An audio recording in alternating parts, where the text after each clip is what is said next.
അപ്പൊ ഞങ്ങളുടെ വീട്ടില് കല്യാണം വിളിച്ചു കഴിഞ്ഞാൽ കല്യാണത്തിന് പോകുന്നതിന് ഒരു രീതിയുണ്ട്. ഞങ്ങൾ 3 മക്കളാണ്, 2 ചേച്ചിമാരാ. അവരെല്ലാവരും റെഡിയായി കഴിയുമ്പോൾ അമ്മച്ചി എന്നെ ഏറ്റവും അവസാനം കുളിപ്പിച്ചു കൊണ്ടുവന്നിട്ട് അമ്മ എന്ത് ചെയ്യും, കട്ടിലിന്റെ മീതെ ഇങ്ങനെ എടുത്ത് വെച്ചിട്ട് അമ്മച്ചി എന്നാ ചെയ്യുന്ന വെച്ചാൽ അമ്മച്ചിയുടെ അലമാരി പോയി തുറക്കും. പുള്ളിക്കാരത്തിനെ പണ്ട് ഗോതിരത്തുനിന്ന് കെട്ടിച്ചു വിട്ടപ്പോ ഒരു മരത്തിന്റെ അലമാരി കൊടുത്തു വിട്ടിട്ടുണ്ട്. നമുക്കാണ് ഇത് അലമാരി, പുള്ളിക്കാരത്തിക്ക് ഇത് റിസർവ് ബാങ്ക് ആണ്.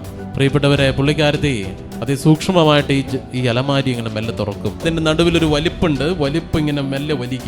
ഗോദ്രേജിന്റെ അലമാരിയുടെ വലിപ്പ് എന്ന പോലെ മരത്തിന്റെ അലമാരിയുടെ വലിപ്പ് പുറത്തോട്ട് വരില്ല. അത് ഇങ്ങനെ ശബ്ദമൊക്കെ ഉണ്ടാക്കിയാ വരിക. അമ്മച്ചി അതിങ്ങനെ വെല്ലെ നിർക്കും. അതിനകത്ത് 100,000 സാധനങ്ങളുണ്ട്. അമ്മച്ചി അതിനകത്തൊരു ഗവേഷണം നടത്തി കഴിയുമ്പോൾ അതിനകത്തൊരു കുഞ്ഞ് ഡപ്പി ഇങ്ങനെ മെല്ലെ പുറത്തേക്ക് എടുക്കും. ഡപ്പി ഇങ്ങനെ തുറന്നു കഴിയുമ്പോൾ അതിനകത്തൊരു ചുവന്ന കടലാസ് ഉണ്ട്.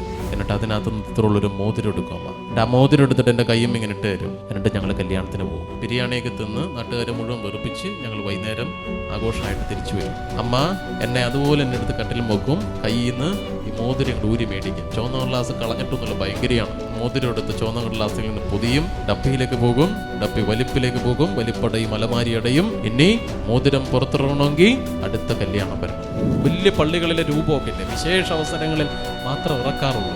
അതുപോലെയാണ് എന്റെ വിശ്വാസം. നിനക്ക് ആവശ്യമുള്ളപ്പോൾ മാത്രം എടുത്തണിയാനുള്ള ഒരു ആഭരണമല്ല, മറിച്ച് നിന്റെ എല്ലാ ജീവിതാനുഭവങ്ങളുടെയും സന്തോഷത്തിന്റെയും സങ്കടത്തിന്റെയും ഏത് ജീവിതാനുഭവത്തിന്റെയും മധ്യേ നീ പ്രഘോഷിക്കേണ്ട ഒരു ബോധ്യമാണ്